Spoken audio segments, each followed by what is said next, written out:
Vamos ahora entonces con las conclusiones que se derivan de esta primera exposición de la intuición pura, tío. Entonces, en primer lugar, el tiempo no subsiste por sí mismo, es decir, no es absoluto, pero tampoco es inherente a las cosas, no es relativo. ¿Sí? De nuevo volvemos sobre esta dicotomía sobre la cual Kant ha estado planteando su problema de entonces en qué consiste el asunto del idealismo trascendental, ¿no? Entonces el tiempo ni es absoluto ni es relativo, ni existe por sí mismo ni es inherente a las cosas, sino que es la condición subjetiva gracias a la cual pueden ocurrir todas las intuiciones, y en ese sentido entonces tiene que ser a priori. Aquí lo importante de nuevo es esta caracterización, al igual que con el espacio, ¿no? En esto no hay ninguna diferencia, como una condición subjetiva, es decir, es algo que el sujeto de conocimiento pone para poder hacer posible ese conocimiento que va a obtener ahí. Si no lo pone el sujeto de conocimiento, pues no va a haber ningún conocimiento de eso que está ocurriendo en el tiempo. Bueno, y es que si no lo pone el sujeto no hay tiempo, ¿no? O sea, así de sencillo. Por otro lado, el tiempo es la forma del sentido interno, ¿no? Esto ya nos lo había dicho desde la definición misma del tiempo. No es una determinación de los fenómenos externos, ¿sí? Sino que determina la relación de las representaciones en nuestro estado interno. Y entonces aquí entendemos, y creo que en este sentido, por qué el tiempo es una condición subjetiva es mucho más claro que en el caso del espacio, ¿no? Porque ¿qué nos está diciendo aquí Kant? Si el tiempo no es una determinación de los fenómenos externos, entonces el tiempo no es algo que esté afuera, ¿no? Las cosas no se mueven porque hay tiempo en el cual ellas se pueden desplazar, ¿no? Sino que el tiempo lo que hace es determinar la relación de las representaciones en nuestro estado interno. Entonces aquí volvemos sobre este concepto absolutamente fundamental para la propuesta de Kant, que es la representación.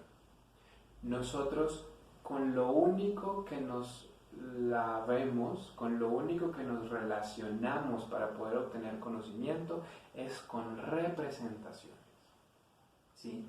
Por lo tanto, ¿cómo podemos saber que este bolígrafo va del punto A al punto B? Porque hay una serie de representaciones en nuestra mente que nos muestran ese tránsito. ¿Y qué ordena esas representaciones en esa sucesión específica que va de A a B? Pues el tiempo, ¿sí? Eso es lo que está haciendo el tiempo, organizar las representaciones, ¿no? Entonces, en ese sentido, Kant regresa sobre esta cuestión de la unidimensionalidad del tiempo, ¿no? Y aquí es donde viene donde introduce la analogía del tiempo con una línea que se prolonga el infinito, pero de nuevo, como les decía, el problema es que en la línea todos los puntos que la conforman son simultáneos, y eso sería como pensar que el pasado es simultáneo con el presente, lo cual es inconcebible para Kant, no para otro tipo de filosofías, ¿no? Pero como aquí él está además hablando de mecánica, ¿no? Es como si entonces cuando este bolígrafo va del punto A al B, de pronto se fueran quedando todos los demás bolígrafos atrás, ¿no? Y eso es algo que en efecto no pasa en la experiencia. Kant va a reconsiderar un poco este tipo de ideas en relación a la libertad, porque ahí sí considera que lo que es el fundamento de la acción no se puede quedar en el pasado, porque entonces ya no habría manera de volver a él, sino que es algo que acompaña siempre las acciones en su presente. Entonces por eso les digo que luego ahí aparecen otras maneras distintas de pensar el tiempo, aunque justo lo que nos va a decir Kant es que en el problema de la acción y la libertad todo eso está por fuera del tiempo, ¿no? Pero bueno, no les confundo más con este tipo de cosas, vamos aquí. Entonces, la analogía de la línea es insatisfactoria. A lo sumo, lo más que podríamos decir es que la analogía es entre el tiempo y el acto de trazar la línea, ¿no? O sea, el acto de trazar es el punto que se va moviendo, no la línea que queda inscrita y trazada, sino el acto de trazar. Esa sería la analogía posible en este caso, ¿no? Y la última conclusión, y entonces aquí sí viene la parte más importante y más pesada de esto, el tiempo es la condición formal a priori de todos, absolutamente todos los fenómenos, tanto los del sentido interno como los del sentido externo. ¿Sí? Entonces, aquí es donde se vuelve tan importante regresar sobre el concepto de representación, ¿no? Tanto lo que ofrece el sentido externo como lo que ofrece el sentido interno son representaciones. Y las representaciones siempre se encuentran en nuestra mente, psiquismo, ánimo, como le quieran llamar, ¿no? Las representaciones no están afuera, no tienen una existencia espacial dada, ¿sí? Las representaciones solamente se encuentran en la mente. Entonces, ¿qué pasa? Si tanto lo que da el sentido externo como el sentido interno son representaciones y todas las representaciones se encuentran en la mente, es decir, son internas, entonces se rigen, ahora sí, absolutamente todas, incluyendo las del sentido externo, por el tiempo, ¿no? Porque son representaciones y como representaciones son internas, entonces lo que las rige es el sentido interno, es decir, el tiempo. Entonces el tiempo es la condición formal de absolutamente todas de todos los fenómenos, ¿no? Tanto los externos como los internos, ¿sí? Y de nuevo, esto es muy importante para entender cómo es posible tener una representación del movimiento.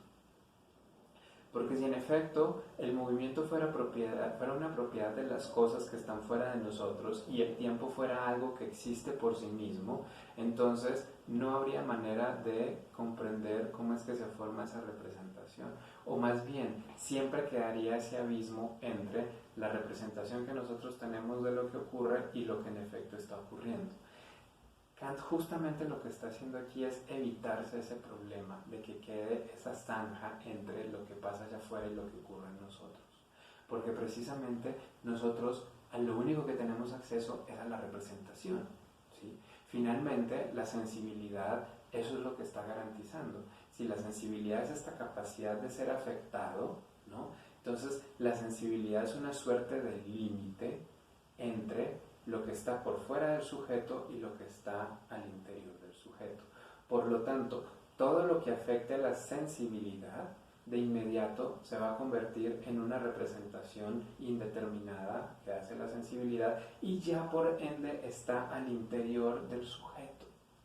Y es con eso con lo cual podemos pensar y conocer, con esas representaciones que se vuelven internas, ¿no?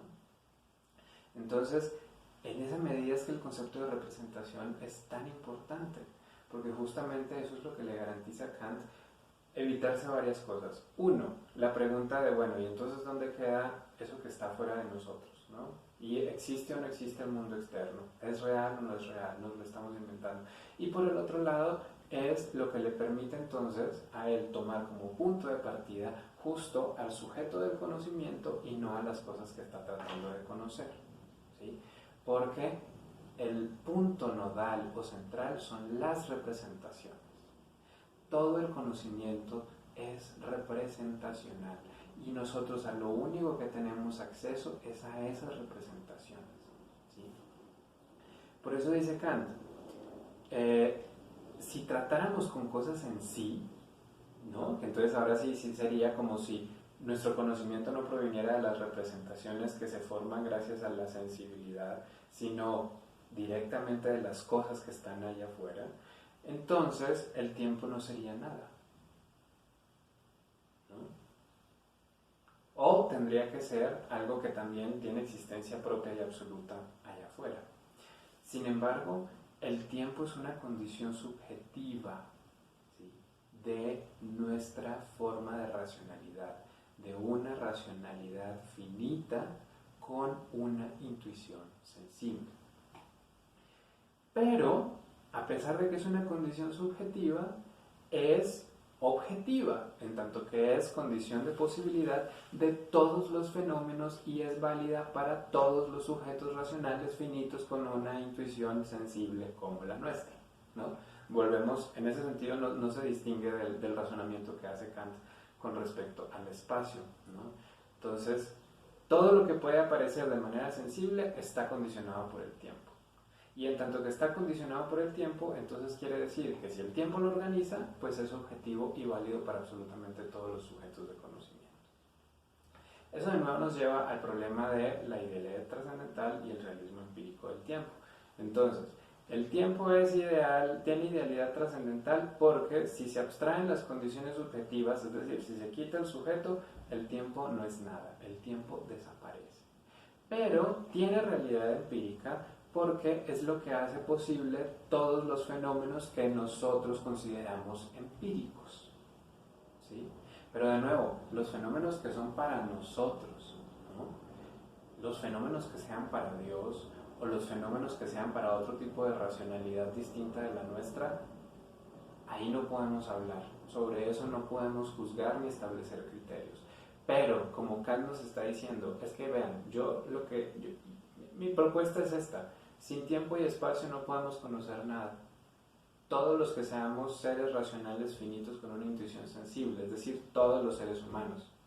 Y en tanto que eso es válido para todos los seres humanos, y nosotros los únicos seres racionales que conocemos y de los que tenemos experiencia y que pueden conocer algo son otros seres humanos, entonces no tenemos ningún problema en decir esa condición, a pesar de que es subjetiva, es objetiva, universal y es válida para todos esos sujetos de conocimiento.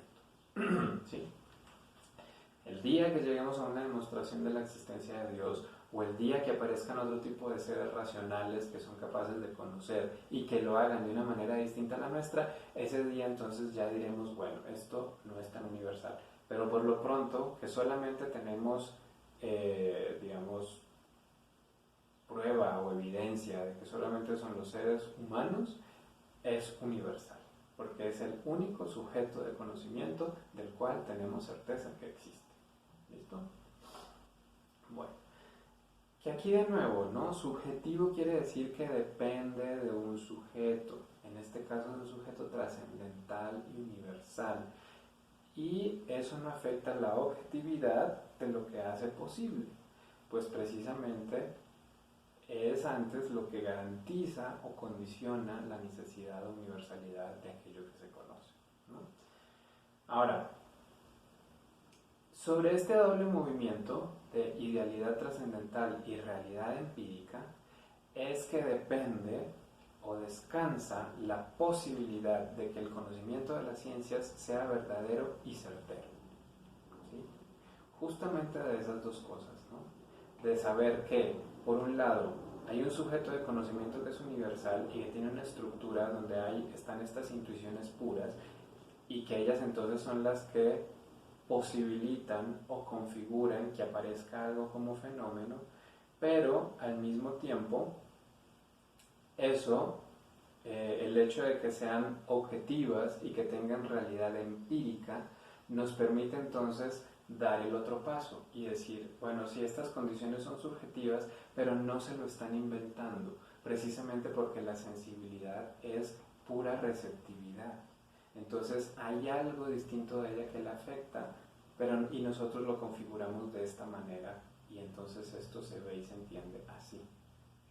Y así es como se ve y se entiende, o como se tendría que ver y entender para absolutamente todos los seres humanos, ¿no? Muy bien. Ahora, hay una serie de observaciones que precisamente Kant tiene que introducir por el tipo de derivaciones que van saliendo de esta manera como él comprende a la sensibilidad. Entonces, por un lado, hablar de intuiciones le permite a Kant introducir el problema del contenido de los juicios, ¿sí? Que esto va a ser muy importante porque justamente la cuestión de lo sintético, ¿no? Del juicio sintético a priori, solamente tiene sentido si estamos hablando del contenido de los juicios, no nada más de su forma, ¿sí? Porque precisamente el asunto de lo sintético es que va más allá de la definición, es decir, que la definición de una cosa contiene algo y resulta que el juicio sintético nos está diciendo, pero es que eso hay otras cosas que no están contenidas en la definición, pero que son importantes para hablar de esa entidad. Entonces, con la intuición precisamente se está poniendo el problema del contenido, porque finalmente acuérdense que la intuición lo que hace posible es la sensación, ¿no? Entonces, ahí justamente que la sensibilidad sea caracterizada como pura afección, como pura receptividad, hace posible que Kant centre el problema sobre lo sintético y no que se quede nada más en lo meramente analítico y lógico, que entonces ahí sería volver a quedarse en el problema de la razón pensándose a sí misma. Pero como introduce, o sea, ya da el salto hacia esto que la sensibilidad señala, ¿no? Que en tanto que la sensibilidad es afectiva, entonces nos está diciendo, es que hay algo distinto aquí, porque a mí me está afectando, entonces hay algo diferente por ahí anda, ¿no? Entonces eso permite que el problema central sea justo el de la síntesis, ¿no? De cómo puede ser posible que tengamos una definición de algo, pero le podamos añadir otras cosas que no están en esa definición, pero que podemos en efecto constatar que ocurren en la naturaleza. Ahora, en ese sentido esto es muy importante porque, por ejemplo, recordemos lo que decía en el ensayo sobre las enfermedades de la cabeza, ¿no? Donde Kant afirmaba que los lógicos realmente no podían curar nada, pues solamente atendían a las formas vacías de contenido. De modo que si la filosofía quiere en realidad servir para curar estos posibles males que afectan a la cabeza, y cuando hablamos de la cabeza estamos hablando del entendimiento y de la razón, entonces hay que prestarle atención al contenido. Y para prestarle atención al contenido tenemos que tener a las intuiciones, porque ellas justamente son las que van a dotar de contenido a los juicios, ¿no? Ahora bien, el contenido, además, señala la dirección empírica de la investigación trascendental acerca del conocimiento, ¿no? Es decir, que los fundamentos a priori de todo conocer tienen que dar cuenta de lo que efectivamente experimentamos, ¿sí? Entonces, por ejemplo, seguramente han escuchado que pues, en el discurso kantiano es muy usual el término experiencia posible, donde experiencia posible no es la experiencia actual, ¿no? de que vemos pasar cosas, ¿no? Que ocurran cosas en el mundo, sino que es lo que podemos esperar que en efecto ocurra en la experiencia cuando ya la tengamos efectivamente, ¿sí? Pero entonces, ¿qué es lo que vincula la experiencia posible con la experiencia actual? Pues precisamente que hay una dirección empírica en lo trascendental, es decir, que lo trascendental, a diferencia de la mera lógica que nada más estudia y analiza las formas vacías, lo trascendental estudia esas formas, pero en la medida en que se relacionan o dan cuenta eso que efectivamente aparece en la experiencia. Si no se da en la experiencia, entonces no es relevante para una investigación trascendental del conocimiento. ¿Sí? Si no hubiese ese interés o esa relación con la experiencia, solo llegaríamos a principios lógicos que nunca nos van a decir nada acerca de la realidad efectiva. Pero justo lo que le interesa a Kant en relación al conocimiento es esa realidad efectiva, ¿no? El conocimiento tiene que ser conocimiento de algo efectivamente real, de algo que podamos experimentar, no de algo que solamente podamos pensar, ¿sí? Eso es material para otro tipo de reflexión filosófica, pero no para el conocimiento. La forma, por su parte, nos ofrece relaciones, ¿no?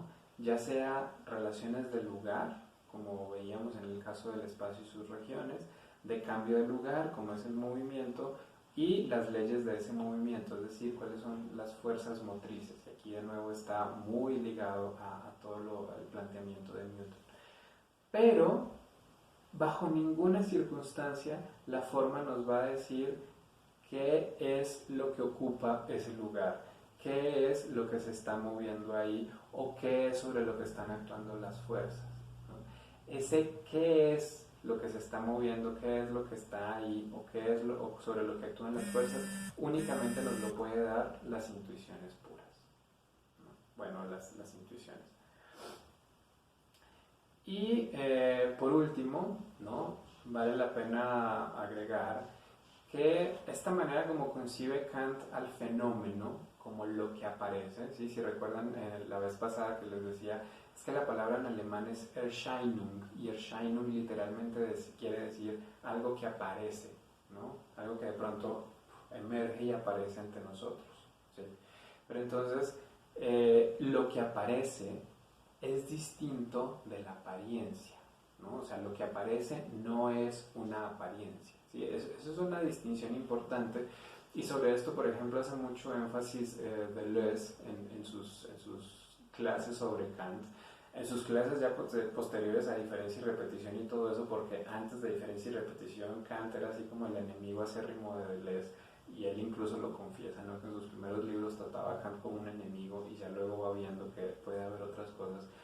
Pero entonces en sus clases ya creo que es de los 70s y 80s, Deleuze dice, ¿no? Es que Kant disloca la oposición esencia-apariencia y nos pone en una nueva que es la de fenómeno y el noúmeno. Así que eso ya lo veremos también más adelante. Pero el asunto es que cuando tenemos esencia y apariencia, entonces pareciera ser que hay una suerte de substancia que es lo efectivamente real, y nosotros nada más tenemos acceso en la experiencia a una apariencia de eso, ¿no? A algo que puede ser ilusorio, engañoso, o que si no nos engaña por lo menos no nos muestra todo lo que hay en la esencia, sino que algo se está perdiendo. Pero justamente lo que está haciendo Kant aquí es decir, no, es que nosotros nunca tenemos acceso a la esencia pensada de esa manera. Nosotros a lo único que tenemos acceso es a lo que aparece, a la representación de eso que aparece, ¿sí? Y por lo tanto lo único que nos va a interesar es eso que aparece. De modo que también el problema de la verdad, como lo veremos un poco cuando pasemos a la lógica la siguiente semana, ya no tiene que ver con que la verdad tiene que dar cuenta de la esencia de las cosas, sino que la verdad tiene que ver con el modo de aparecer de las cosas, ¿sí? Ese es un cambio muy interesante para la filosofía, ¿no? Dejar de pensar en términos de esencia y apariencia y pensar en términos de lo que aparece y lo que es pensado. Eso ya nos pone en otra dimensión, ¿no? Y además señala de manera muy profunda el hecho de que el problema del conocimiento es un problema humano, es un problema que le concierne al ser humano, ¿sí? Que bueno, sobre eso también podríamos decir muchas cosas, ¿no? Y empezar a pensar, bueno, pero es que finalmente somos los seres humanos los únicos que conocemos, incluso si no tenemos experiencia de otros seres racionales como nosotros, ¿no? O sea, ¿qué pasa con los animales? ¿Qué pasa con las plantas? En fin, pero bueno, por el momento, digamos, Kant al trasladar el problema de la esencia y la apariencia al del fenómeno y el noúmeno, ¿no? El de lo que aparece y lo que es pensado, está justamente dislocando el lugar de Dios. O sea, ya no tenemos que pensar desde el punto de Dios, sino que tenemos que empezar a pensar desde nuestra propia perspectiva humana. Eso nos va a conducir al siguiente problema, que es el de la cosa en sí. Porque entonces, si lo que aparece y lo que se piensa, ¿no? Si el fenómeno y el noúmeno no se piensan como esencia y apariencia, eso justamente lo que nos está diciendo es que el fenómeno es lo que es y punto. No quiere decir que detrás del fenómeno hay una cosa en sí. Pero bueno, sobre eso hablaremos entonces en el siguiente video.